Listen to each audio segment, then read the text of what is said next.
Hello,សូមស្វាគមន៍ការចូលមកកាន់ Channel KA Learning ថ្ងៃនេះ KA Learning នឹងបង្ហាញចំណុចខ្លីមួយដែលនិយាយអំពីការដូរឈ្មោះ line ថា line របស់យើងហ្នឹងយើងធ្លាប់ដាក់ឈ្មោះហើយយើងចង់ដូរឈ្មោះវាទៅជាឈ្មោះអីផ្សេងអញ្ចឹងតែមុនចូលដល់ការដូរឈ្មោះសូមជួយចុច Subscribe ចុចរូបកណ្ដឹងម្នាក់មួយបាទ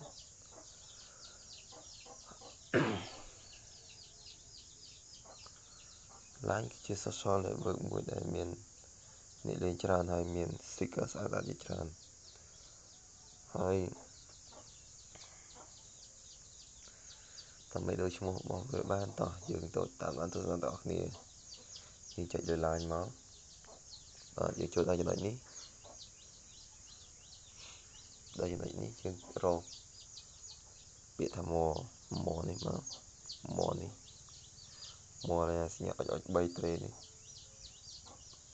ហើយចុចពាក្យរូបខាងលើនេះរូបក្បាលមនុស្សនេះបាទយើង rename ឲ្យដូចឈ្មោះណានេះអាចដូចឈ្មោះបានហើយចុច save មកហើយទី2ធ្វើឲ្យទៅ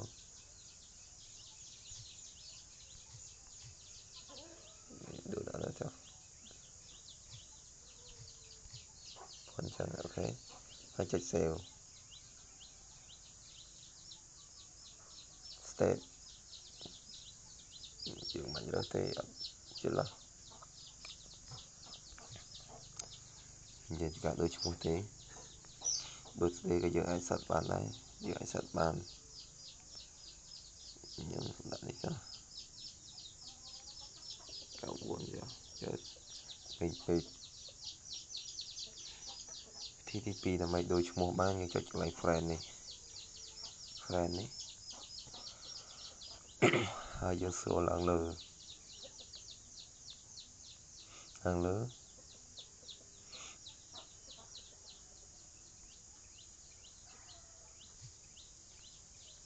មក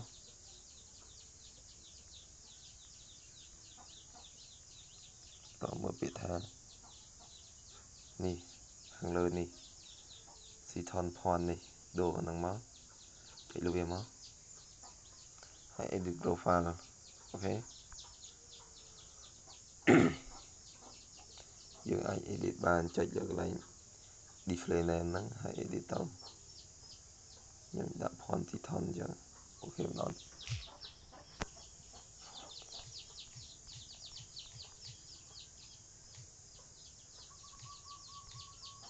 ដាក់រូបផង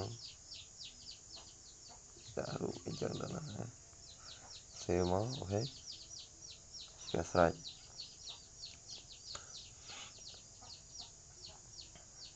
cover អញ្ចឹងនេះមកដល់មក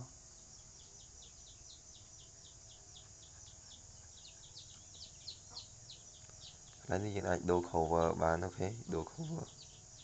យើងដាក់ cover ផ្សេង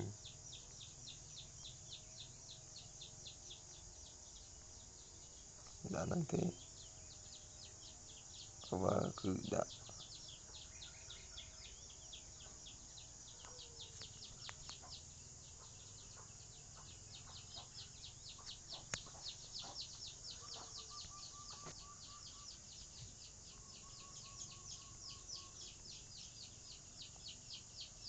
អត់ទេថ្ងៃនេះនិយាយប៉ុណ្ណឹងបានណា